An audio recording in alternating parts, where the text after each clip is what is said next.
С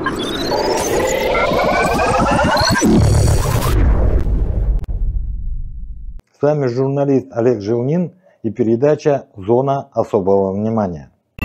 Остерегайтесь предложений о быстром и легком заработке в интернете.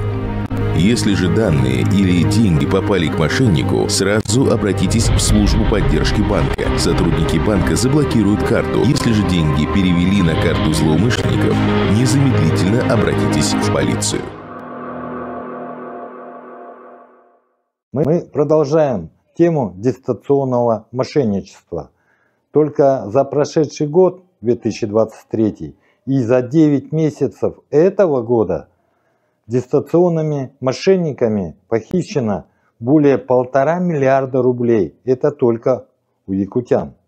И поэтому сегодня в нашей программе выступает с обращением уполномоченного по правам человека Сардана Михайловна Гурьева. Мы обращаемся в адрес компетентных органов провести дополнительные мероприятия для того, чтобы был реализован принцип неотвратимости наказаний.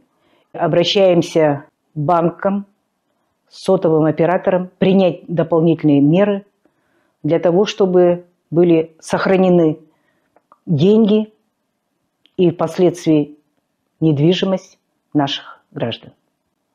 Банки могут ввести дополнительные меры безопасности при переводах денег. Например, требовать подтверждения операции по телефону или через мобильное приложение, а не только по СМС. Активно информировать клиентов о способах защиты от мошенничества. Проводить обучающие кампании, публиковать статьи и видеоматериалы, использовать баннеры онлайн-банкинге. Блокировать подозрительные транзакции. В случае выявления подозрительной операции связываться с клиентом для уточнения деталей и предотвращения мошенничества. Сотрудничать с правоохранительными органами, предоставлять информацию о подозрительных операциях, также данные о мошенниках. Телефонные операторы могут ввести ограничения на звонки с неизвестных номеров. Например, блокировать входящие звонки с номеров, не зарегистрированных в их сети. Разработать систему проверки подлинности звонков. Вводить специальные коды или уведомления, которые подтверждают, что звонок действительно идет от официального представителя банка или другой организации. Сообщать о мошеннических номерах. Собирать информацию о номерах, с которых осуществляются мошеннические звонки, и передавать ее в правоохранительные органы. Активно сотрудничать с правоохранительными органами. Предоставлять информацию о мошенниках, их местонахождении и других данных, которые могут помочь в расследовании. Граждане могут быть бдительными по отношению к своим родным. Звонить и интересоваться жизнью своих одиноко проживающих пожилых людей. Разговаривать и предупреждать о случаях обмана, о примерах обмана членов семьи. Только совместными усилиями добьемся того, чтобы наши граждане были защищены. Хотел бы попросить всех жителей республики, особенно города Якутска, обратить внимание на своих родных.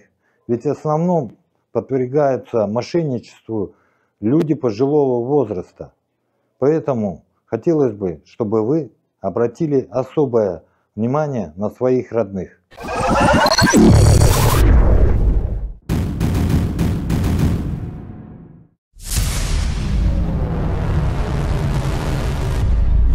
Не сообщайте никому какие-либо смс-коды и пароли. С помощью них аферисты взламывают аккаунты в госуслугах и получают доступ к документам, после чего оформляют на имя жертв кредиты. Не сохраняйте пароли от мобильного банка и госуслуг в облачном хранилище телефона или браузера. Если ваш аккаунт будет взломан, аферисты получат доступ к вашим персональным данным. При отказе от услуг оператора сотовой связи открепите свой номер телефона от всех личных кабинетов, мобильных банков и аккаунтов в соцсетях. В случае, если мошенники завладеют вашей старой сим-картой, они смогут воспользоваться ею для доступа к вашим персональным данным. При поиске в интернете официальных сайтов магазинов, банков или других организаций пользуйтесь российским поисковиком и ищите сайт с галочкой. Не переходите по сомнительным ссылкам, даже если они были отправлены вам знакомыми. В них может скрываться вирус, способный передать все ваши данные кибераферистам. Добавьте номер своего банка в список контактов. С помощью специальных программ мошенники могут подделывать любые номера. Если вы добавите номер своего банка в контакты, он будет высвечиваться именно так, как вы его сохранили. При возникновении любых вопросов или сомнений всегда перезванивайте на официальный номер организации, набрав его на клавиатуре самостоятельно. Только так вы сможете быть уверены, что собеседник не мошенник. При разговоре по телефону не поддавайтесь эмоциям. Задача мошенников – ввести вас в состояние паники, чтобы вы не могли объективно оценить ситуацию. Лучше всего прекратить разговор и перезвонить близким для уточнения информации самостоятельно.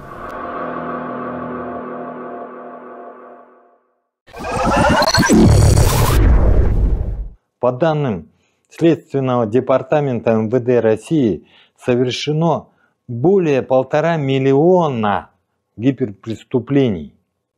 У россиян украдено и выведено за границу, включая 2023 год, практически за 3 года, 350 миллиардов рублей. 90% киберпреступлений совершается украинскими колл-центрами на основе технологий НАТО.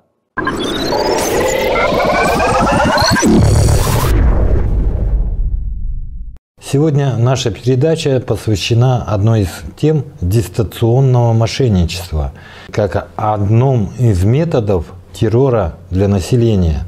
И сегодня у нас в гостях член штаба Общероссийского народного фронта по Республике Саха-Якутия Рита Яковшева. Действительно, дистанционное мошенничество в последние 3 года стало основной главной угрозой для жизнедеятельности, нормальной жизнедеятельности нашего населения. Сейчас на Россию ведется большая атака, чтобы каждого человека, например, точечно уничтожить семью, личность.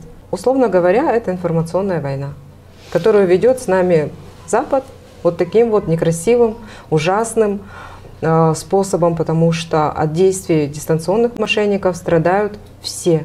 То есть для них не важно, кто на другой стороне телефона, вот телефонной трубки, кто им отвечает. Ребенок это, многодетная мама это, дедушка 90 лет, бабушка 72 лет, да, или работник бюджетной организации. Им не важно. Им важно довести человека до состояния стресса и выудить из него максимум денег. Используя новейшие технологии. Конечно. Технологии давления на человека под разным предлогом. Я участвовала в круглом столе, который проводила Республиканская прокуратура, и там заместитель прокурора показывал наглядно, какие документы, какие удостоверения показывают мошенники своим жертвам, чтобы жертва максимально получила вот ту дозу страха, да, которая бы уже не могла его остановить, чтобы он пошел, взял кредит. Чтобы ему было не на что жить, грубо говоря. Конечно, потому что человек, который теряет деньги, лишается всего. Мало того, что он отдает собственные сбережения, он же отдает еще кредитные средства. И эти кредитные средства ему нужно отдавать. И это страшно, потому что кредиты, которые он берет не в одном банке. Доказано, что в ВСУ на Украине здесь не один такой центр. И они четко к этому готовятся. Они делают программы, они готовят людей. Да.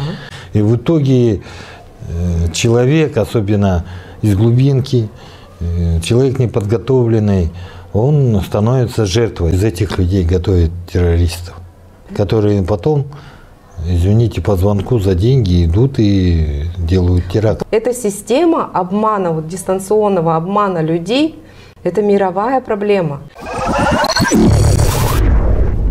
И получается, что человек загоняется в такую долговую яму, из которой ему без помощи государства, к сожалению, не выбраться. Вот тут вот я отмечу вот именно так. Значит, государство должно защитить население от данного терроризма. Да, и оно делает это. Например, Центральный банк Российской Федерации, они ввели новые изменения в закон. Да?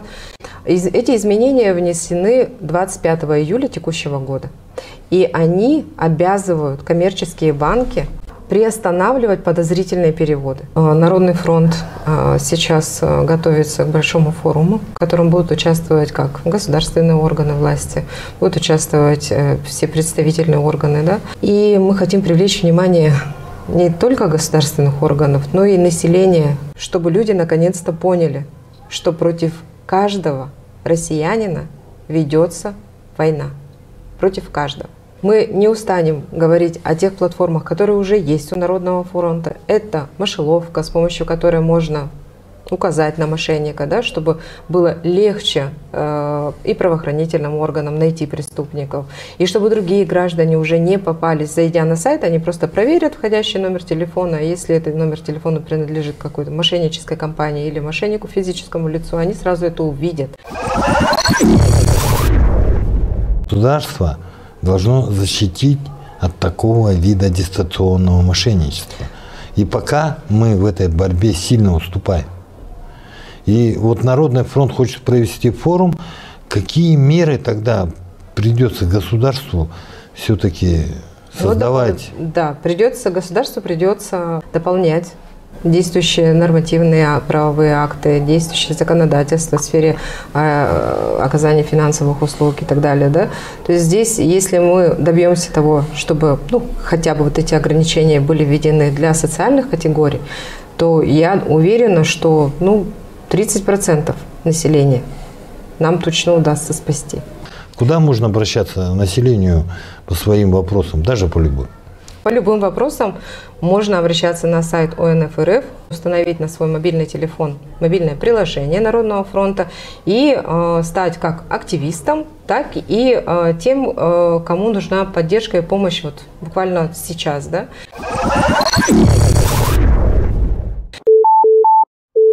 История стара как мир. Бесплатный сыр бывает в мышеловке. Однако люди каждый день все попадают в их уловки. Мошенникам лишь волю дай. Они придумают легенды. То банк, то безопасный счет или продление аренды. И как итог большой кредит, а то и вовсе без квартиры. Вся жизнь спектакль. Хорошо играет тот, кто ставит блок от мастеров сатиры. Не торопитесь расставаться с деньгами.